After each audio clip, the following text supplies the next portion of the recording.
ಪಾಪ ವಿಜೇಂದ್ರ ಅವ್ರು ಇರ್ಬೋದು, ಸೆಂಟ್ರಲ್ ಮಿನಿಸ್ಟರ್ಸ್ ಇರ್ಬೋದು, ಇವತ್ತು ಬೆನ್ಗಾವಲ್ ಬಿಡೋಕ್ಕೆ ಅಥವಾ ಮೆಟ್ರೋ ಹತ್ತೋದಕ್ಕೆ ಅಥವಾ ಬಸ್ ಹತ್ತೋದಕ್ಕೆ ಈ ಪರಿಸ್ಥಿತಿಗೆ ಯಾಕೆ ಬಂದಿದ್ರೆ ಅದಕ್ಕೆ ಹೇಳ್ಬೇಕಲ್ಲ ತಾವು.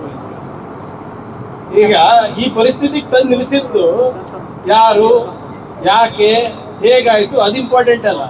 ಯಾರೋ BJP ನಾಯಕರು 4 ಜನ ಮೆಟ್ರೋ ಹತ್ತಿದ ತಕ್ಷಣ ನಮ್ಮ ಪರಿಸ್ಥಿತಿ ಸರಿಯಾಗಾಯ್ತಾ?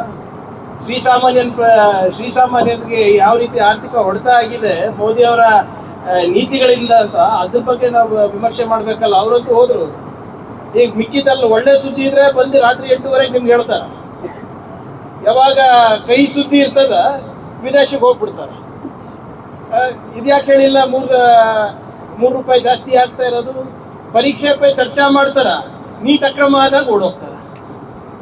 ಗ್ಲೋಬಲ್ ಎಫೆಕ್ಟ್ ಇದೆ, ಅಡ್ಜಸ್ಟ್ ಮಾಡ್ಕೋಬೇಕು. ಆಯ್ತ್ರಿ, ಗ್ಲೋಬಲ್ ಎಫೆಕ್ಟ್ ಇದ್ರೆ ಅದನ್ನ ಒಪ್ಕೊಳ್ಳಕ್ಕೆ ಏನಂತೆ ಪಾರ್ಲಿಮೆಂಟ್ ನಲ್ಲಿ ಹೇಳ್ಬೇಕಲ್ಲ. ಹೌದು, ಈಗ ವಿದೇಶದಲ್ಲಿ ಯುದ್ಧ ಆಗ್ತಾ ಇದೆ, ನಾವು ನಮ್ಮ ಪರಿಸ್ಥಿತಿ ಗಂಭೀರ ಆಗ್ಬಹುದು ಅಂತ ರಾಹುಲ್ ಗಾಂಧಿ ಅವರು ಹೇಳಿದ್ರೆ ಇವರು ಏನು ಇಲ್ಲ ಅಂತ ಹೇಳ್ತಾರೆ. ಹರ್ದೀಪ್ ಸಿಂಗ್ ಪುರಿ ಅವರು ಮತ್ತೆ ಮೋದಿ ಅವರು ಅದೇ ಪಾರ್ಲಿಮೆಂಟ್ ಅಲ್ಲಿ ಚರ್ಚೆ ಮಾಡ್ಬೋದಾಗಿತ್ತಲ್ಲ, ಯಾಕೆ ಕೊಡೋದು? ಹೇಳಿ ಅವರು ನಾವು ಪೂರ್ವ ಸಿದ್ಧತೆ ಮಾಡಿಕೊಂಡಿಲ್ಲ. ಅದೇ ಪಾರ್ಲಿಮೆಂಟ್ ಅಲ್ಲಿ ಹೇಳಿದ್ರೆ ಮುಗ್ದೋಗ್ತಿತ್ತಲ್ರಿ. ನೆದರ್ಲ್ಯಾಂಡಿಗೆ ಏನಕ್ಕೆ ಹೋಗ್ಬೇಕಾಗಿತ್ತು? ಪಾರ್ಲಿಮೆಂಟ್ ಅಲ್ಲಿ ಕೇಳಿದ್ರೆ ಇಲ್ಲ, ಅವ್ರಿಗೆ ಭದ್ರತೆ ಇಲ್ಲ ಅಂತ ಹೇಳ್ತಾರೆ ಪಾರ್ಲಿಮೆಂಟ್ ಅಲ್ಲಿ.